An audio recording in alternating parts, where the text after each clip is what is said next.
Good afternoon, ladies and gentlemen. Warm greetings from the Academy of Korean Studies. I'm Claire Kim, your MC for today's lecture. Especially for this year's Societas Koreana lecture meeting, we have prepared Zoom lecture, which enables us to invite the attendees through a web conference. And today is the last lecture for this year.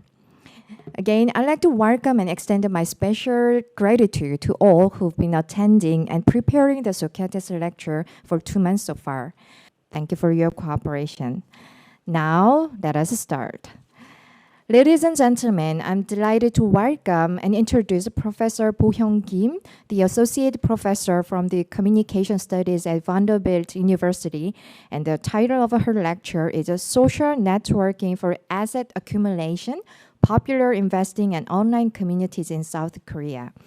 Let me take a moment to introduce Professor Kim briefly. She achieved her doctoral degree at University of Massachusetts Amherst in 2018, and in the same year joined Vanderbilt University as an associate professor of communication studies. Her main research interests are critical media and cultural studies, cultural economy, digital media and culture regarding South Korea and East Asia area. No further delay, please join me in welcoming Professor Kim to the stage. It is my pleasure to be here to talk about Korean online communities and the culture of popular investing. I would like to thank the Academy of Korean Studies for inviting me to give this talk, and also the audience who are joining me right now for this lecture. Today, I'm going to talk about how Koreans use online communities, especially regarding their interest in finance and investing. I've studied this topic from the perspective of media, culture, and communication studies. I've observed what Koreans write about in online investing communities and how they interact with each other in those communities, which interestingly took me outside of the internet world. I'm also interested in what all of these online investing communities tell us about the broader culture, economy, and everyday life of contemporary South Koreans. Please note that most of my research was done pre-COVID, but I will actually open my lecture by talking about what happened after the pandemic. Here's the organization of today's lecture. I will first walk you through the emergence of mass investment culture and how lay investors began to develop online communities to share their interest. I will move on to show how Korean users of online investing communities make connections with one another and how their participation in online communities is not just limited to the online virtual space, but generates offline and interpersonal relationships. Next, I will talk about how online investing communities, even before the social media era, helped some entrepreneurial users brand themselves and develop their careers as investing gurus, celebrity coaches, and popular authors. Finally, I will close this lecture by discussing how community building has become a lucrative business model in contemporary Korean digital culture. So let me begin with the first section where I will map out South Korea's contemporary culture of popular investing. To introduce you to this phenomenon intuitively, I will show you a TV commercial that was released just last month, August 2021. A financial services firm recently developed a digital platform called Invest to Culture, which targeted millennials and Gen Z. Their digital platform is meant to provide the millennial and Gen Z consumers with a variety of experiences and content related to financial investing. Their brand, 투자가 문화로, is a pun, which can mean investing street and culture avenue. It can also mean investing to culture, or more precisely, investing becomes culture. So this ad I will play in just a second starts with a young woman asking herself, how do I start investing? The video doesn't have English subtitles, but hopefully you can feel the vibe of the campaign. Apparently, this campaign features Oh My Girl, a K-pop group popular among the young generation. And the message is very clear. Financial investing is easy, and financial investing is fun. You can invest in your pajamas with a click on your phone, or while you're in a laundromat waiting for your laundry to be done. You can shop stocks in the same way you shop groceries in the supermarket. And you can discover what type of investor you are in the same way you can find your personality through an online MBTI test, which is a popular activity among the young generation. So, what is being advertised here is not just a new digital platform for a financial services firm, but an entirely new way of life. You browse the stock market at your fingertips in the same way you check out social media or play games in bed. Investing, indeed, has become a culture. This campaign reflects the ongoing phenomenon called the Donghak Ant movement. In 2020, after the outbreak of COVID-19, there was extraordinary mass investing by lay Koreans in the stock market. Here's an English news article on this new phenomenon, published in June 2020, which reports that an army of Korean retail investors, known locally as ants, has become the biggest force in the country's stock market, betting heavily on a recovery from the coronavirus-driven slump. This chart shows the buying trends of 3 different players in the Korean stock market from January 2019 to January 2021. If you look at the blue and black lines here, the blue line represents foreign investors, and the black is domestic institutional investors. Their buying declined or stagnated after March 2020. In contrast, Korean individual or so-called retail investors, represented here by the red line, began to buy the shares these 2 big players dumped. Many of these amateur traders saw the market plunge as an opportunity to pick up blue-chip stocks at margins that had been mostly out of the reach for them in the regular market. According to the previous Reuters article, during the first half of 2020, Korean individual investors purchased 29.4 trillion won worth of KOSPI-listed shares, while foreign investors sold 24.5 trillion won and domestic institutional investors sold 2.9 trillion won. This remarkably massive participation of amateur investors in stock trading in the wake of COVID-19 has been dubbed the Donghak Ant movement. Some of you might wonder where this name comes from. Ant is a tongue-in-cheek metaphor that refers to lay individual investors, referencing their small capital and tireless transactional efforts. The name of the movement, which was coined by a YouTuber, also references a historical event called the Donghak Peasant Revolution. It goes back to the late 19th century when Korean farmers were suffering from foreign invaders, as well as from the tyranny of a corrupt ruling class. In 1894, those suffering farmers in southeastern regions rebelled, and this uprising is called the Donghak Peasant Revolution. If you take a Korean history class in Korean high schools, you learn that the Donghak Peasant Revolution is a very significant historical event. It's a revolutionary bottom-up uprising against the feudal system and foreign invasions.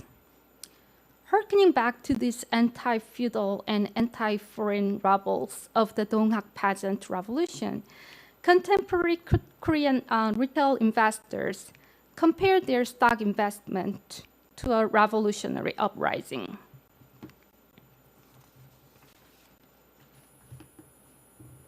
To recap my points so far, it's an undeniable fact that financial investing has become popularized among ordinary Korean people, including young generations. Some might take the Donghak Ants movement as an unforeseen event that broke out abruptly, like the coronavirus. But I see it as continuous with the expansion of the mass investment culture that emerged after South Korea's radical economic reforms of the late 1990s. To give you some historical background, at the tail end of 1997, the Asian financial crisis arrived on the Korean peninsula, and the South Korean economy almost defaulted at the time. In exchange for bailout, the International Monetary Fund and the World Bank required the South Korean government to privatize the public sector, enhance labor market flexibility, and deregulate the financial market. This national economic crisis, which Koreans call the IMF crisis, changed the Korean economy fundamentally in a crucial respect. What felt most shocking and distressing and left a lasting impact on the everyday life of Koreans were the changes in the job market and the loss of job security. In this slide, in which a man is holding up the banner that says the acronym IMF means not the International Monetary Fund, but I am fired. You can see how workers strongly resisted those reforms. Anthropologist Jae Suk-sung describes this transitional moment as South Korea's entrance into the post-Fordist economy. In another book that came out 10 years after, sociologist Jang Kyung-seop discusses Korean society after the IMF crisis in relation to the deproletarization of the working population and jobless growth of the economy. Before the IMF crisis, what Korean citizens were required to do, or the message they received from the government, from schools or mass media, was that you have to work hard and live frugally. Then you can buy a home, raise children, and enjoy the middle-class life. But after the IMF crisis, individual responsibility and self-entrepreneurship became much more emphasized. You can no longer expect lifetime employment or seniority-based wage increases. Instead, you are expected to be adaptable, competitive, and entrepreneurial, and able to take care of your own financial well-being without depending on the state or corporations. Against this backdrop, mass investment culture emerged. Meanwhile, popular investing in real estate has a lot longer history. In this book titled From Miracle to Mirage, sociologist Myung Ji-yang writes that many of the first generation of the Korean middle class acquired their wealth by purchasing homes and gaining hefty benefits from skyrocketing real estate prices, which means that different than financial investing, which became popular only after the IMF crisis, investing in real estate was already popular in the 1970s and 80s, especially among the emerging middle class. She also writes that at the height of a real estate boom in the 1970s and 80s, flipping apartments and moving frequently from one apartment unit to another were popular entrepreneurial investment strategies that many relatively affluent families adopted. As a result, the act of investing, whether in the financial market or in real estate, has become a widespread practice recommended to ordinary Koreans. This is a poll done in 2020, asking Koreans between the ages 20 and 34 about investing. Of these young respondents, more than 43% regarded investing as a ladder that can raise their socioeconomic class. Now I'm going to talk about online communities for lay investors. As many of you might know, South Korea is known as one of the most wired countries in the world, and it has vibrant internet cultures. There are online communities at the heart of these uniquely thriving internet cultures, and it's not going to be an exaggeration to say that community represents the way Koreans use the internet. These two books, the first one is Igniting the Internet, and the second book is Global Sports Fandom in South Korea. These two books represent academic research published in English on the topic of Korean online community. Igniting the Internet is about how candlelight vigils, the most popular form of protest in contemporary Korea, were born out of online communities. And the other book is about Major League Baseball fans gathering online. Like these books, online communities have been studied in relation to K-pop fans, sports fans, political protesters, gamers, and more recently, alt-right extremism and misogyny. My interest in online communities came from an interest in studying the culture of popular investing.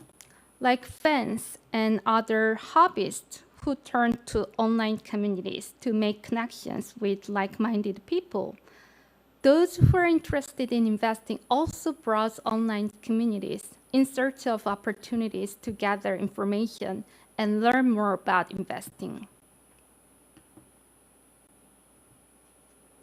Community is an elusive word that can mean virtually any kind of collection of people gathered online. But what I mean by online community is an online group that has a shared online space, membership registration, and some boundary policing. It has been really convenient for Koreans to create this kind of online community because the biggest portal sites, Daum and Naver, have offered free platforms for online communities for almost 2 decades now. Both of their community platforms are called cafe. So cafe has become a generic term referring to online communities in South Korea. Daum began its cafe service in 1999, and Naver followed in 2003, which almost concurred with the emergence of mass investment culture. This slide presents a recent ranking of Daum cafes. I wanted to give you a sense of what kind of online communities exist and are popular on this portal site. According to Daum, the ranking is not just based on the number of users of each community, but also based on how active each cafe is. For example, how many users visit the community per day, and how many posts are uploaded each day, etc. The number one cafe is called Women's Generation, a giant online community for young women that has almost 820,000 users. The number two cafe is a game community called Totaksu that has more than 570,000 members. Other topics of these top 24 cafes on Daum include sports, fashion, beauty, celebrity gossip, moms, and investing. In this slide, number 12, 18, and 24, 3 out of the top 24 cafes on Daum are about investing and making money. To give you a comparative perspective, this is an online cafe for the official fan club of BTS, which has more than 1.4 million users. but this cafe is ranked at 57th. So you get a sense of how active the highly ranked cafes are, including the 3 investing cafes, and how participatory their users are. In the next few slides, I will introduce you to one of the 3 online investing cafes, which is currently ranked 18th in greater detail as a case study.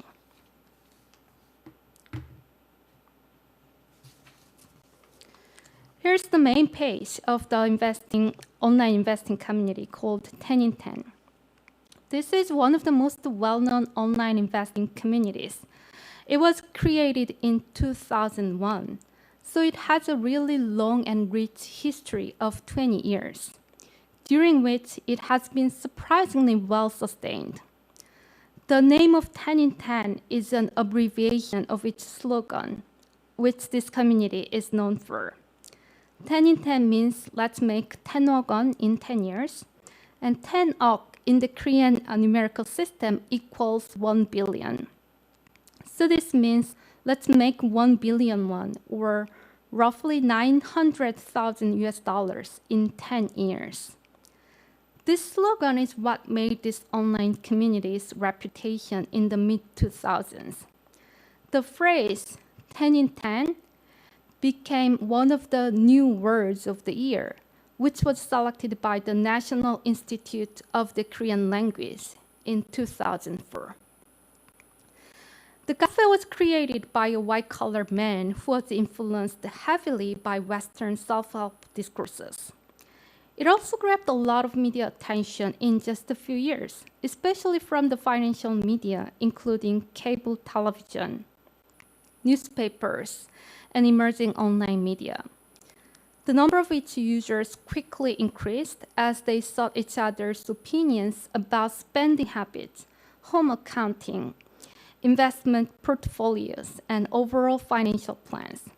This online investing community brought together users from diverse backgrounds, such as penny pinchers, day traders, aspiring rentiers, market professionals, and also students, housewives, and job seekers. It currently has more than 800,000 users and more than 100,000 daily visitors every day. So what do they do in this large-scale online community? Arguably, I would say that what they do is similar to the activities of the users of other types of online communities, like fan communities, sports communities, and game communities. They share their interest, make connections with other users, and exchange not just the practical knowledge and technical information, but emotional support as well, and literally build a community. To give you a glimpse into what they do, the cafe platform allows users to build many different bulletin boards within one cafe. Cafe 10 in 10, for example, currently has more than 30 bulletin boards, some of which are topic-focused. For example, one discussion board is where you talk about stock investing. Another discussion board focuses on real estate talk. Another on mutual funds, etc., etc. So if you become a registered user of this community, which is free, you can navigate through all different kinds of discussion boards depending on your interest. Some other bulletin boards are more socially oriented. For example, there is one board created for unmarried users to socialize with each other, and another discussion board for married members to talk about everyday life. So this online community is not limited to talking about investing. I will go into more detail about what happens in some of those discussion boards. In the stock investing board, for example, users discuss trading strategies, make recommendations on stocks, and discuss other investing-related topics. Some of these discussions are in-depth and require a great deal of intellectual labor, and there are a lot of users with a high level of financial literacy, analytical skills, and rich first-hand investing experience who are also willing to share their expertise, lay expertise, with other users without any monetary compensation. They share their experience or knowledge, for example, by summarizing a complex market analysis, which was published by professionals in ways that are legible and accessible to other users with less financial literacy and knowledge. This is why many Koreans think of online communities as a space that provides beginners with knowledge, technique, and skills that are necessary for successful investing. It has also been a common practice to share one's investment results or progress. For example, this slide is a screen capture of one user's so-called investment diary. They capture their own trading app showing their return on investment on a particular stock. To some users, it's a way of keeping a record of their own investing trajectory. In the same way that people share progress on a diet or exercise in online fitness communities. This kind of practice can also become a conversation starter that prompts other users to pay attention to this particular item and discuss its trading strategies. There are also a couple of discussion boards which only designated users can post. For example, this discussion board is called Expert Column, which is emulating the opinion section in reputable newspapers. But the difference is that those who are writing on this board as experts were just regular users in the beginning. They acquired this expert status as they actively shared their hands-on experience of investing, and as their postings became popular within this community. Before the rise of social media, these online communities offered a space for some entrepreneurial users to gain online fame and followers, as well as media attention. A lot of these so-called experts who became household names within the 10 in 10 community actually became media pundits and talking heads in the legacy media, as I will show you later. Here I have an example post that was written back in 2008, and this person who wrote this posting, he later became a real estate star and investing guru who has numerous fans and followers, particularly in the realm of the foreclosure auction. In my previous slide, where I showed the top 24 daum cafes, I mentioned that that 3 of the 24 cafes are related to investing. And the 10 in 10 community I've been talking about now is one of them. And one of the other 2 was created by this person who had been at first a regular, obscure user, but became a respected and recognizable poster and so-called expert in this 10 in 10 community. It's a long post, and I will read just a part of it. The subject line goes, "If financial freedom is what you dream of." And the posting goes, "What did you think after reading my previous post? If you just thought about how to get a good deal in the real estate market, you haven't understood my intention. Let's think broadly. What is financial freedom?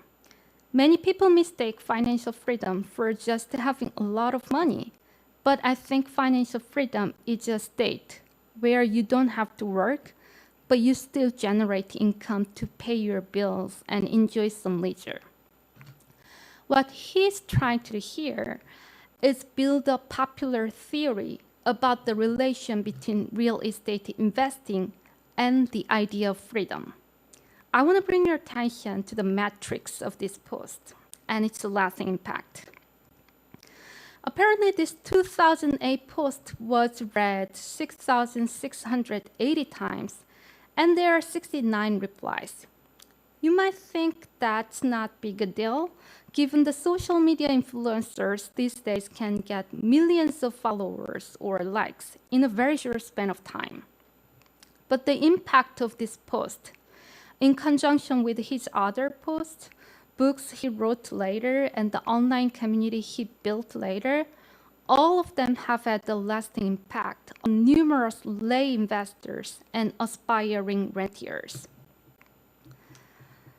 This slide is a screen capture of some of those 69 replies. What's remarkable is that there are still new readers who are exposed to this post or make an intentional effort to find this old post that was written more than 10 years ago and comment on it. Cafe 10 might be a unique case, and my research is qualitative and ethnographic, so generalization is not the goal of my research. But this chart shows you how many online investing communities exist out there and how sharply their number has increased over time. If you look at this graph, in 2003, Daum had only about 600 cafes related to investing, but the number skyrocketed to more than 42,000 in 2016. If you count similar cafes on Naver and other standalone investing-related communities, the number is likely tripled or quadrupled.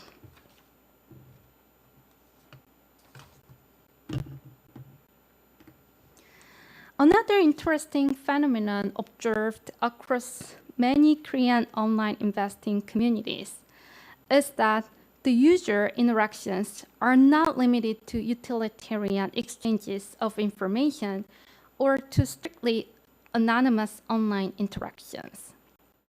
A lot of users go ahead and make interpersonal relationships outside of the internet by organizing study groups, gatherings, or meetups, either on a regular basis or spontaneously.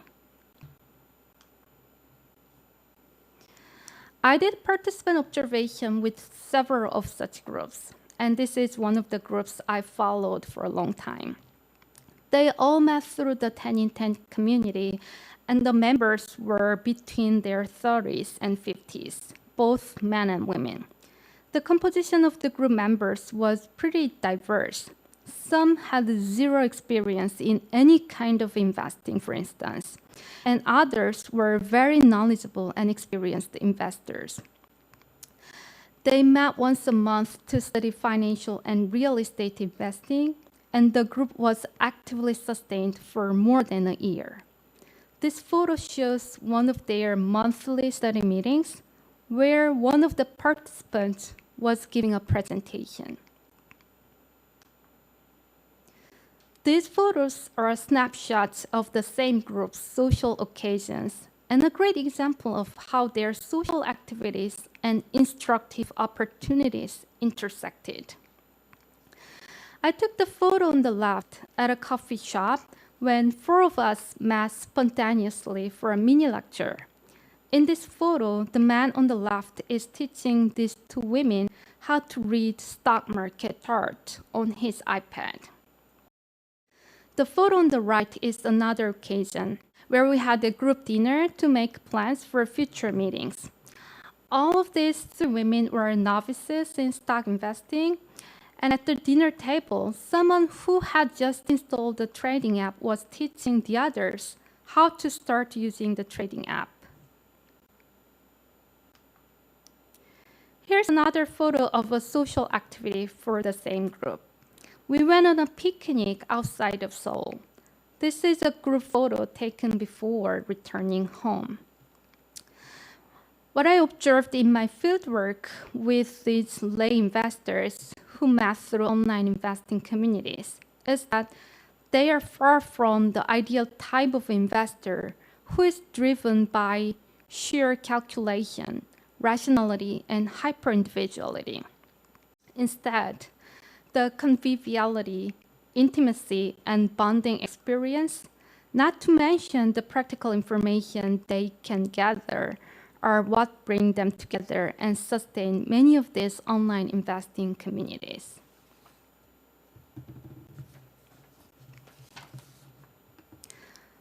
Now I will shift gears toward how online investing communities have generated countless investing gurus, celebrity coaches, and popular authors. I've already alluded to the ways in which regular users garner attention, fame, and followers, mostly by giving their knowledge and sharing lay expertise.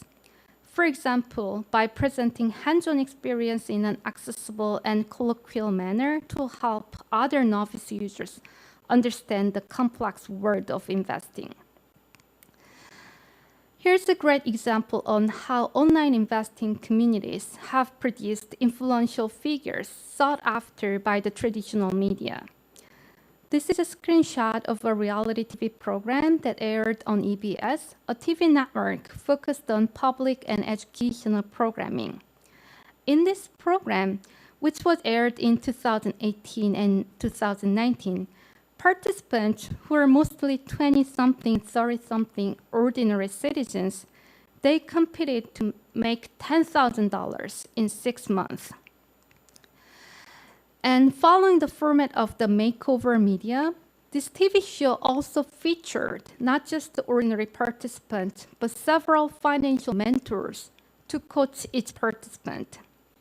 What grabbed my attention was that most of these mentors, described in this TV show as the nation's top economic experts, they were far from credentialed experts, but were instead celebrity authors and speakers who rose to prominence in online investing communities, such as 10 in 10. Out of the 9 mentors who appeared on this program, 4 were people who had invented themselves as celebrity coaches by posting to online investing communities. This screenshot shows the 4 mentors who appeared in the 2nd season of Homo economicus. 2 of them were online community-produced celebrities. The second person from the left became a sought-after investing coach, particularly for housewives, by actively posting in several online communities, including the 10 in 10 community. And the one on the right is the creator and moderator of the 10 in 10 community, who has appeared in various instructional spaces, mass media, and events, including television, newspapers, magazines, and a lot of YouTube channels these days. This example shows how online investing communities have become breeding grounds for mass media pundits who are advocating financial and real estate investing. Now, I want to close my lecture by talking about the ambivalent consequences of the business of community building. Here's a fan letter one of my research participants shared with me, which he wrote to his star. His star was not a movie star or a K-pop idol, but a real estate speculator who was active and generous in sharing his knowledge across various online investing communities. My research participant who wrote this letter in the email, he was a very shy and introverted man. But he was super excited when he was talking about this email correspondence. Here's a snippet of the fan letter he wrote to the real estate star. I was really happy to see you wrote me back. I couldn't be happier. I couldn't be more excited. It's my first time to feel this way about an email that's not even a love letter. If you offer a class in May, I will run and fly to take your class, putting everything else aside. I'm already afraid that I might not be able to enroll because you're too popular. I will try my best to sign up. Thank you so much for giving this opportunity to communicate with you. I sincerely look forward to meeting you. So my research participant was following the speculator, read every post he wrote, found his blog, and tried to sign up for a fee-based class when it was offered. It has been a widespread practice that those who build a reputation in online investing communities go on to open their own online communities free of charge increase the number of members, and offer fee-based in-person programs. This has become a kind of business model that many investing gurus and celebrity coaches have adopted. And as I have shown, many of them are invited to appear in the mass media as expert figures. Here's an example of a promotional poster for a fee-based lecture series organized by an online investing community. It's called a real estate concert, and the poster describes the speakers as the real estate avengers. My research participant described how difficult or almost impossible it is to sign up for this kind of event. Seats are limited, and these events are sold out within a minute after enrollment begins. So whenever this kind of event was announced, my research participant had to be ready at his computer so that he could begin to click as quickly as possible, just like K-pop fans do when they buy concert tickets. This is a testament to how these investing gurus and coaches who built their careers in online communities enjoy not just the investment and rental incomes, but fame, followers, and authority that can compensate for their loss when the market is down, while other ordinary people may become more vulnerable to speculative mania. This concludes today's lecture. Thank you. Oh, thank you. Thank you so much for your informative and insightful lecture, Professor Kim. All right, this is the end of the 90th Societas Koreana lecture Zoom meeting. As I said earlier, sadly speaking, this is the last lecture for this year. I think it's been hard and difficult for all of us under this pandemic situation, but the Societas Koreana of the Academy of Korean Studies has never stopped our endeavor to reach out to you with all efforts. I really hope our previous lectures could have brought to you any insights and better understandings of Korean studies. Most importantly, I really hope to meet you in person, face to face, next year. Thank you so much for all of your precious time and interest for our lectures.